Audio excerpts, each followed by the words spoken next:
हम लोग क्लास 12 के मैथ में चैप्टर डिटर्मिनेंट के बारे में जानेंगे।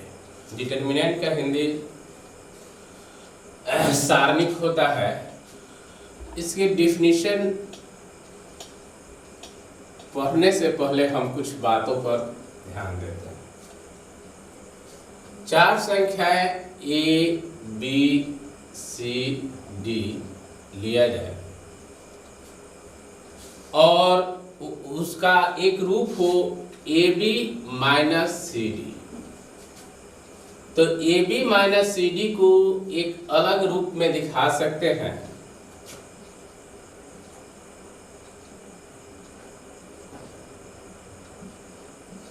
इस रूप में A B minus C D को हम इस रूप में दिखा सकते हैं। यह रूप दिखाना ही, यह रूप जो है सारणिक कहलाता है। अब इसे सारणिक के लैंग्वेज में इसकी डिफिनीशन इस प्रकार हम दे सकते हैं।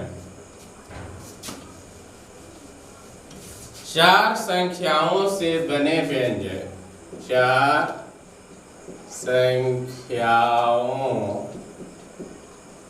से बने व्यंजक,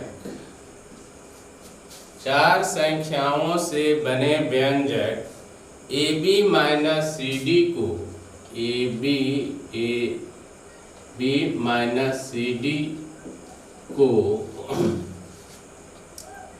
निम्न प्रकार से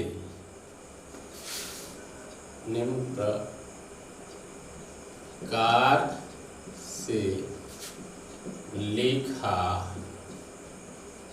जा सकता है।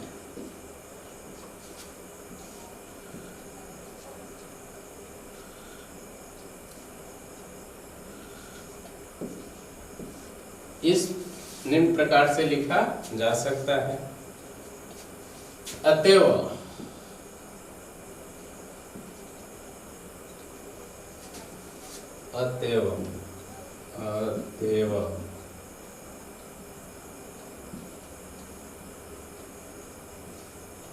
ए डी सी बी जो है व्यंजक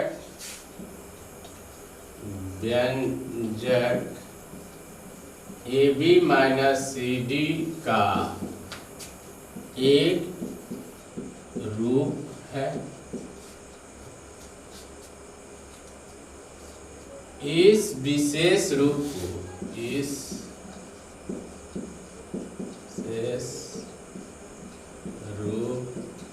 को सारणिक कहते हैं। इस विशेष रूप को सारणिक कहते हैं। अब उदाहरण में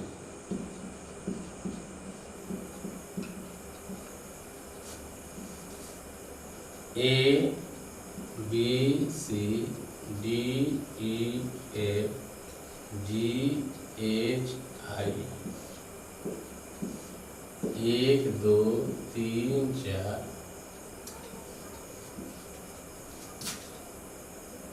2 4 6 8 5 3 2 minus 3 5।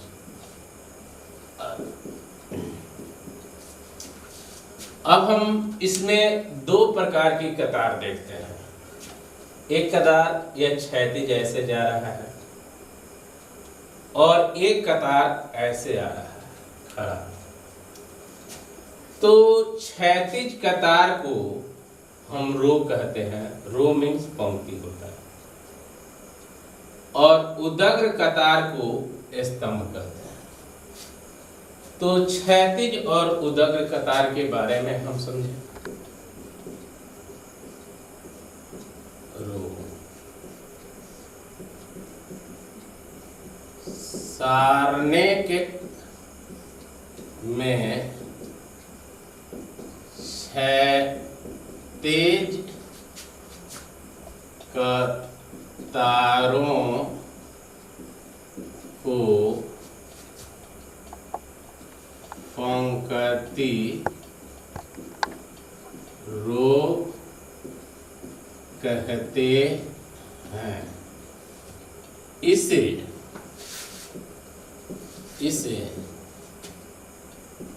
R1 R2 R3 dot dot से सूचित करना।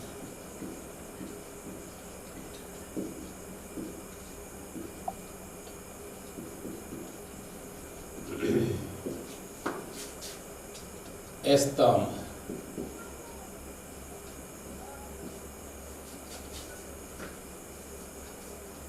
कलम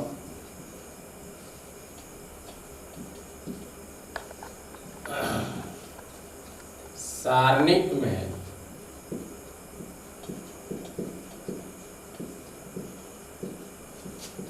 उदग्र कतारों को स्तंभ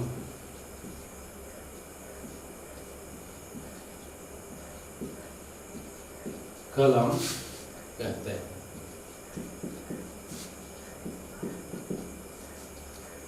इसे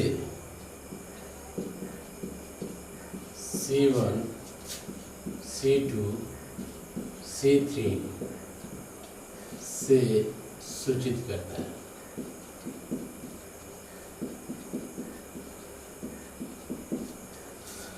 अब उदाहरण में समझते हैं। उदाहरण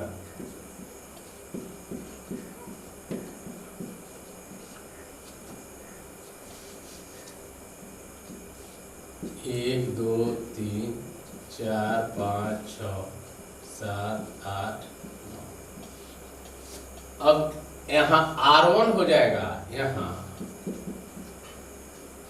R1 इक्वल R1 की जगह पर तो R1 ऐसे चलता है तो हम इस क्षैतिज के तार है तो एक दो तीन R1 में है। R2 के होंगे 4 5 6। R3 में हो जाएगा 7 8 9। यह रो हुआ। रो में हम ऐसे चल रहे हैं। यही अगर C1 जब हम लेंगे तो पहला यह आ रहा है खड़ा, दूसरा यह आ रहा है, तीसरा यह तो 1 4 7।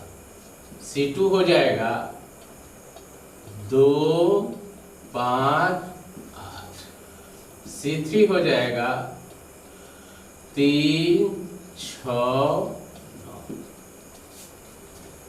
तो हम समझ गए हैं कि R1 R2 R3 C1 C2 C3।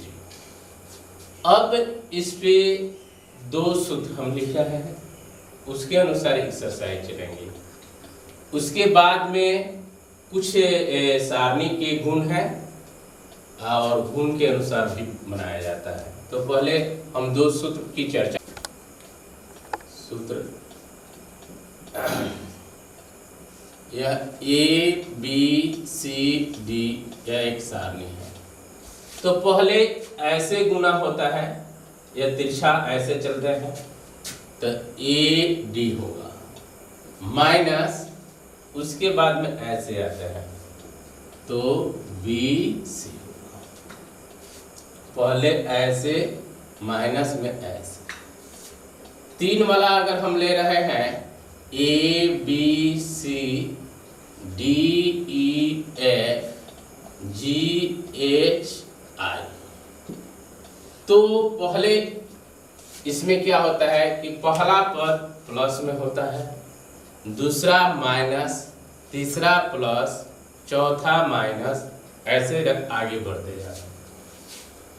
तो हम यहाँ पे A अगर रख रहे हैं A तो A से एक उदग्र और एक क्षैतिज यह दोनों ढक देते हैं।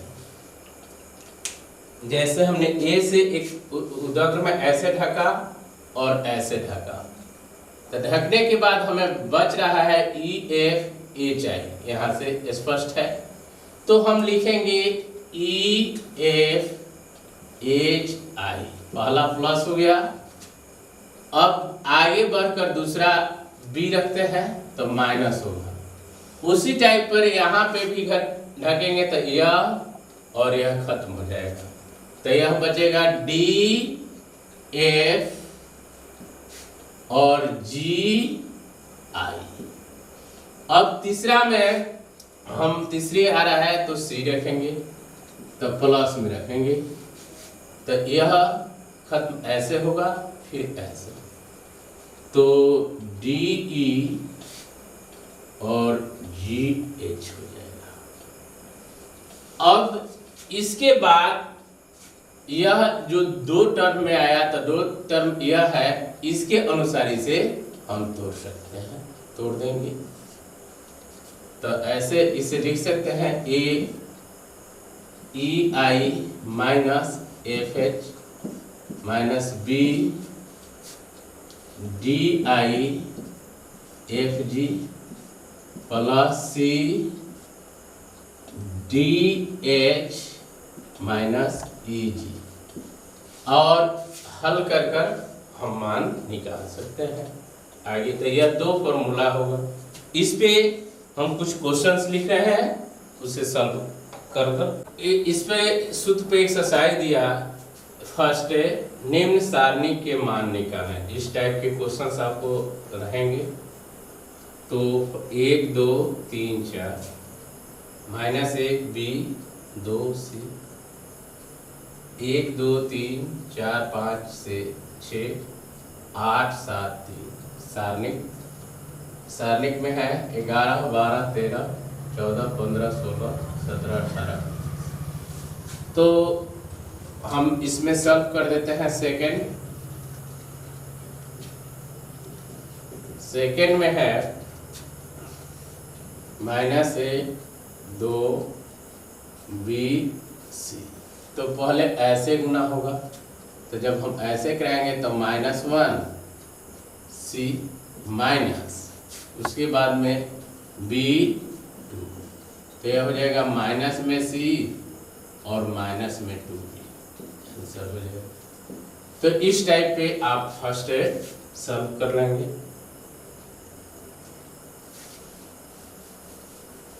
थर्ड क्वेश्चन है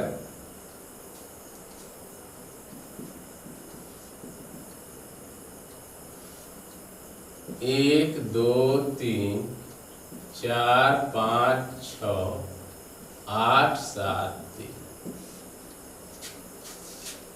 तो इसके लिए हम सेकेंड नियम का अप्लाई करेंगे। 1 रखेंगे तो ऐसे, और यह समाप्त हो जाएगा 5 6 7 3। माइनस हम 2 रखेंगे तो 2 से ऐसे ऐसे, तो 4 6 8 3। और प्लस में हम 3 रखेंगे तो यह समाप्त यह समाप्त, तो 4 5 8 7। अब हो जाएगा 1, पहले ऐसे गुना तो 5 गुने 3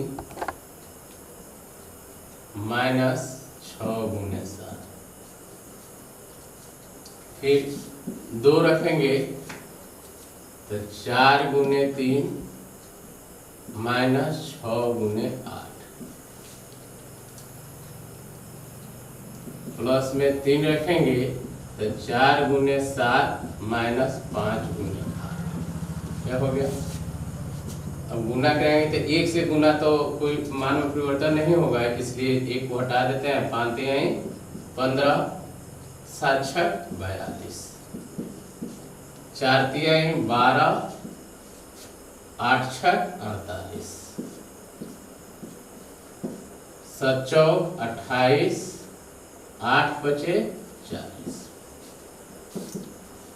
15 में से 42 घटाना है, तो 15 में से 42 नहीं घट सकता है, तो 42 में से ही 15 को घटाएंगे। जैसे 42 हो गया या 15, तो 12 में से 7 और 3 में से 2, लेकिन यहाँ पे 42 में ऋणात्मक चिन्ह है, इसलिए 27 आया है, तो हम यहाँ पे 27 तो लिखेंगे लेकिन माइनस में लिखेंगे, क्योंकि जिसका चिन्ह उसी का लगता है जो अधिक लगता है। फिर -2 लिखेंगे, 48 में से 12 घटाएंगे तो 8 में से 2 घटाए 6 और 4 में से 3 माइनस में 36 हो जाएगा, +3।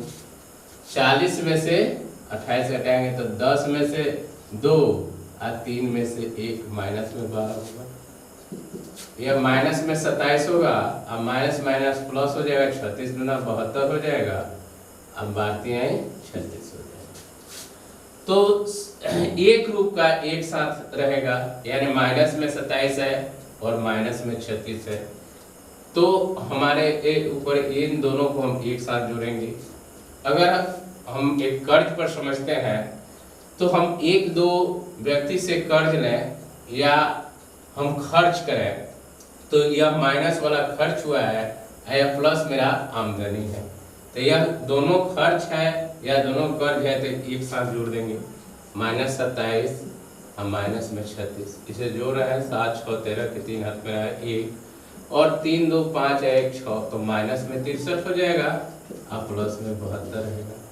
तो 72 में से अब 63 को घटाएंगे तो 12 में से 9, अब यहाँ 72 अधिक है इसलिए प्लस का चिन्ह रहेगा, 9 आंसर आ जाएगा। यह रहा, इस टाइप पे हम बनाते हैं। हमने यहाँ पे आपको रो में ऐसे रखकर, जैसे रो में रखा 1 2 3, इसे हम कॉलम में भी रख सकते हैं 1 4 8, तो हम कॉलम में रखकर इसे मान निकालने को बता रहे हैं। जब रो में रखा जाए वह आपने देख लिया, अगर हम कॉलम में रखते हैं खड़े तो मान में कोई परिवर्तन नहीं आएगा, यह 9 ही आंसर आएगा, लेकिन हम उसे दिखा देते हैं। तो दिखाने में और लगाते हैं कि और इस तरह भी बनाया जा सकता है उसी क्वेश्चंस को।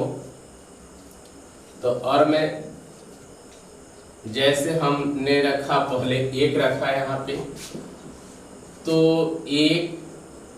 1 ऐसे आया समाप्त हो जाएगा, तो 5 6 7 3, अब नीचे आ रहे हैं 4 रखेंगे तो माइनस हो जाएगा, तो यह समाप्त, तो 2 3, यह समाप्त हुआ है तो 7 3।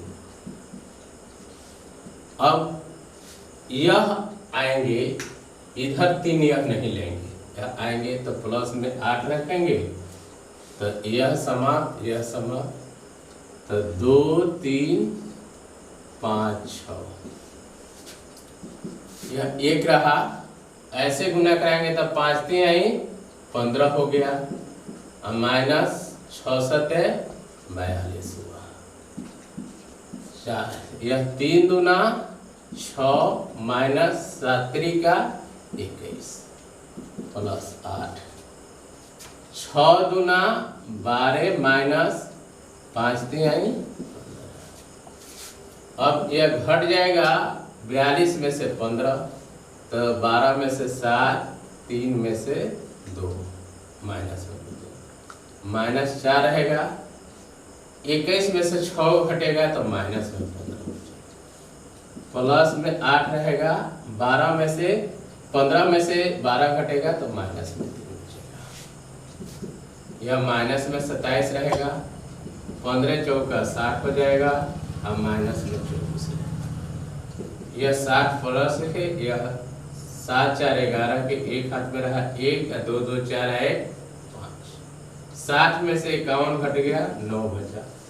आपने देखा कि जब हमने रो में भी लिया तो उसका मान 9 आया था, कॉलम में ऐसे दे रहे हैं मान 9 ही आया, तो हम रो और कॉलम में कर इस प्रकार के क्वेश्चंस को सॉल्व कर सकते हैं।